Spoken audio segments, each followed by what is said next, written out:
Hello, this is Mrs. Thomas. Today I'm going to show you the different parts of your Chromebook's dashboard. On the lower right corner, this is what we call the status tray. It's called the status tray because number one, it tells you the time and the day. It will also give you a battery indicator. So if you click anywhere on the status tray, other things will pull up. You have access to accessibility features like text to speech.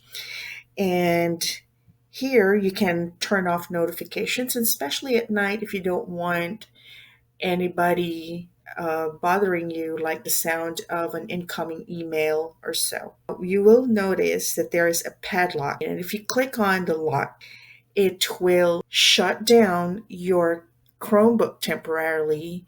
And if you walk away, nobody will be able to get into your Chromebook. They will have to enter the password in order to unlock it. So that's one security feature that you can use with your Chromebooks. Now you can also adjust the volume over here by sliding this left and right. You can also adjust the brightness by using this. Now over here on the left side, this is what you call the app launcher. The app launcher is this white circle that when you click, you will see your apps on here. Now you will have to click on that upward arrow to see all your other applications. And you see there are two dots right here, that means there's a second page. Click on the second one down below, and here are other apps. So let's say, for example, I want to have easy access to Zoom.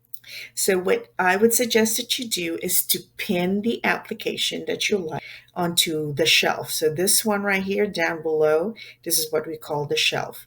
I'm going to right click by using a two-finger press on Zoom, and notice that this thing popped up. All I need to do is click on pin to shelf, and look at that. So now Zoom can be found on the shelf. And that, my friends, are the different features of your Chromebook's dashboard.